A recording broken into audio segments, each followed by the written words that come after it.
नमस्कार। शब्दघोष के जन सरोकार में आपका स्वागत है।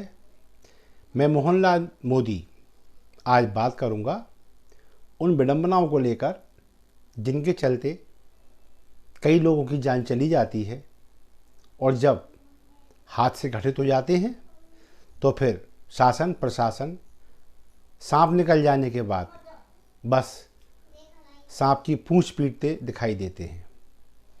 ऐसा ही एक हादसा इंदौर के पटेल नगर में मंदिर पर पूजा करते हुए भक्तों के साथ घट गया। रामनवमी का दिन था। कुएं की दीवान पर बने एक ढांचे पर, एक छत पर बहुत सारे लोग, बहुत बड़ी भीड़ पूजन अर्चन कर रही थी। अचानक वो कुएं की जो दीवार थी वो ढह गई और सभी लोग उसमें गिर गए। 36 लोगों की जान चली गई। रामनवमी का त्यौहार मातम में बदल गया। अब प्रशासन ने ऐसे कुओं की लिस्ट बनाने की ठानी है। अभी हाल ही में जब मुख्यमंत्री श्री शिवराज सिंह चौहान ने कलेक्टर्स की वर्चुअल मीटिंग ली तो उन्हें ताकीद किया ऐसे कुओं की सूची बनाई जाए जिनका भराव किए बगैर उन्हें पाटा गया है। उन्हें चिन्हित करें और उनकी व्यवस्थित बाउंड्री बनाई जाए, जाल से उनको ढका जाए, मजबूत सरिये के जाल जो प्रावधान है। कुल मिलाकर सुरक्षा के पुख्ता इंतजाम हो ताकि ऐसी दुर्घटना दोबारा ना घटे। शिवराज सिंह की इन संवेदनाओं की जितनी तारीफ की जाए कम है, किंतु हमारा सवाल ये है कि ऐसी घटनाएं घटती क्यों हैं और एहतियात के कदम इन घटनाओं के घटने के बाद ही उठाए जाने क्यों याद आते हैं। अभी हमने देखा, अभी नहीं कई बार देखा, जब जब बोरवेल के गड्ढों में बच्चे गिरते हैं तब तक शासन सक्रिय होता है, प्रशासन सक्रिय होता है और सबको ऐसा लगता है कि अब ये समस्या हल हो जाएगी और अब कभी भी बच्चे बोरवेल के गड्ढों में नहीं गिरेंगे। मतलब इस हद दर्जे की सतर्कता देखने में आती है शासन प्रशासन की। ऐसा विश्वास हो जाता है कि अब बच्चे बच जाएंगे, अब कोई बच्चा ट्यूबवेल के बोरवेल में नहीं गिरेगा। लेकिन नहीं, बस 5-7 दिन बीते, बात ठंडी हुई, फिर वैसी का वैसा, फिर एक हादसा होता है, फिर वही शक्ति। यही मामला ये कुएं का है कि कुएं के मामले को लेकर पूर्व में भी नगर निगम की ओर से नोटिस दिए जा चुके थे। अब सवाल ये उठता है कि इस नोटिस को जारी करने के बाद उस संबंधित जिम्मेदार अमले ने कुछ किया कि नहीं किया, और यदि नहीं किया तो उसके खिलाफ क्या बस सस्पेंड कर दिया। अब ये सस्पेंड होना और फिर बाद में बहाल हो जाना ये बड़ी पुरातन प्रक्रिया है और ये सहज प्रक्रिया है। शासन इनमें जनता को उलझाना बंद करे, क्योंकि ऐसे बहुत सारे मामले हैं, बहुत सारी ऐसे हादसे हैं जिनके जिम्मेदार लोगों को शासन प्रशासन द्वारा सस्पेंड तत्काल तो कर दिया जाता है। अखबार में सुर्खियां बन जाती हैं, इसको सस्पेंड कर दिया, इसको वहाँ से हटा दिया। लेकिन होता क्या है, ये जब बहाल होते हैं तब सुर्खियां नहीं बनती, धीरे से इनको बहाल कर दिया जाता है और बस। और जाँच में तो क्लीन चिट मिलती है 90%, इससे अधिक किनको, शासन को, प्रशासन को, जिम्मेदार विभागों को। क्यों, जब इन पे कोई बात आएगी तो फिर सरकार पे बात भी आती है।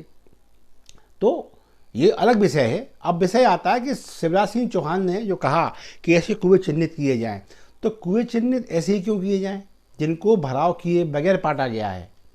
उन्हें क्यों चिन्हित ना किया जाए जिनको भराव करके पाट दिया गया है?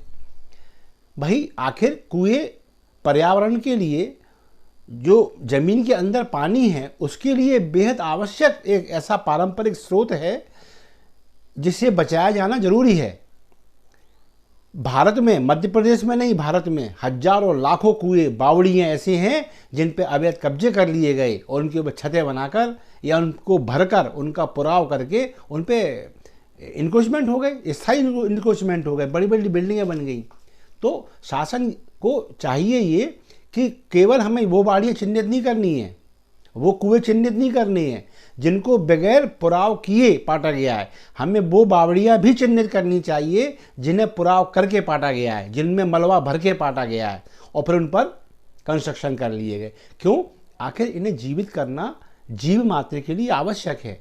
जिस प्रकार से पानी की कमी निरंतर बढ़ रही है उसके लिए खुद एनजीटी कहता है कि भाई पुराने जो भी पारंपरिक जल स्रोत हैं उनके संरक्षण करो, उन्हें बचाओ।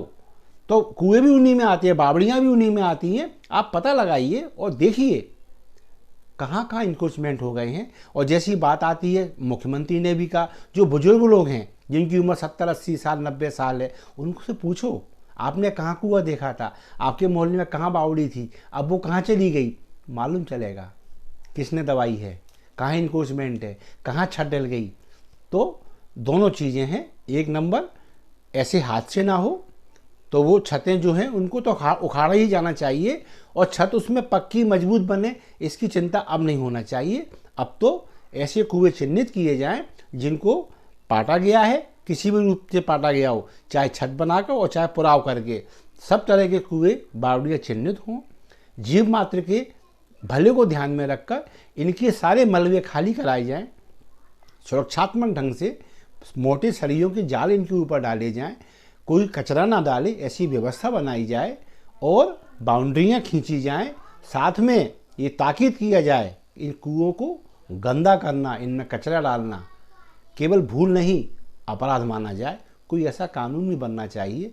जिन लोगों ने ये कृत्य किए हैं अभी तक, चाहे वो पाटे गए या पुराव किए गए, ऐसे कुएं बावड़ियों पर कब्जा करने वाले, उनको विकृत करने वाले, उनका अस्तित्व नाश करने वाले लोगों के खिलाफ देर से सही एक ऐसी कार्रवाई तो कर दो कि आने वाला समय कुछ भय उत्पन्न कर दे अतिक्रमणकारियों में कि अब हमें नहीं करना है। वो कब होगा? जब आप ये रामनवमी की जो घटना घटी है, इसमें उन लोगों को भी आप ना बख्शें जिनने अतिक्रमण किया, और उससे पहले उन्हें संट करें जिन लोगों की लापरवाही के चलते, काम चोरी के चलते ये सब हो गया, यानी नगर निगम का अमला। तो मेरा यही निवेदन है शासन प्रशासन से कि फॉर्मेलिटी नहीं, अब कार्रवाई चाहिए। कार्रवाई होगी, हादसे नहीं होंगे। मामले ट्यूबवेल में बच्चों के गिरने के हो या कुओं में लोगों के गिरने के, दोनों ही दुखद हैं। ये नहीं होने चाहिए, और ये तभी कम होंगे जब शासन रौद्र रूप में आएगा और निर्णायक कार्रवाई करेगा। वरना बयानबाजी तो भारत की आज़ादी के बाद लगातार हो रही है, सुधार नहीं होगा। शासन प्रशासन अपनी विश्वसनीयता खो रहा है। यदि समय रहते नहीं चेते तो विश्वास की पराकाष्ठा जो है वो अविश्वास में बदलते देर नहीं लगेगी। इस चेतावनी के साथ मैं मोहनलाल मोदी आज की बात को दूंगा विराम। फिर किसी मुद्दे के साथ, फिर किसी नई आधार, नई बात के साथ आपके सामने आऊँगा। तब तक के लिए मोहनलाल मोदी को दीजिए आज्ञा। नमस्कार, जय हिंद।